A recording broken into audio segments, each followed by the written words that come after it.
అనగనగా ఒకప్పుడు దట్టమైన అడవిలో ఒక చిన్న గ్రామం ఉండేది. ఆ గ్రామంలో మయాన్ అనే ఒక ధైర్యవంతుడైన అబ్బాయి మరియు అతని చెల్లెలు వేదాంశి ఇద్దరూ నివసించేవారు. మయాన్ ఎప్పుడూ తన చెల్లెలిని జాగ్రత్తగా చూసుకునేవాడు. ఒకరోజు వేదాంశి అడవిలో ఆడుకుంటూ దూరంగా వెళ్ళిపోయింది. ఆమె ఒక అందమైన పువ్వును చూసి దానిని తెంపడానికి వెళ్ళింది.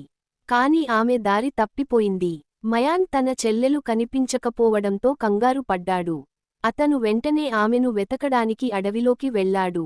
అతను దారిలో ఉన్న ప్రతి చెట్టును, ప్రతి రాయిని చూస్తూ వేదాంశి పేరు పిలుస్తూ వెళ్ళాడు. అప్పుడు అతనికి ఒక చిన్న పక్షి కనిపించింది.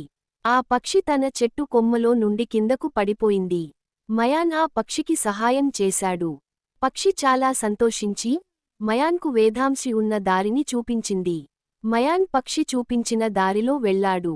చివరికి అతను వేదాంశిని ఒక చిన్న నది దగ్గర చూశాడు. ఆమె ఒంటరిగా ఉంది, కాని ఆమె భయపడలేదు. ఆమె నదిలో చేపలను చూస్తూ నవ్వుతోంది. మయాన్ వేదాంశిని దగ్గరకు తీసుకున్నాడు. ఆమె చాలా సంతోషించింది.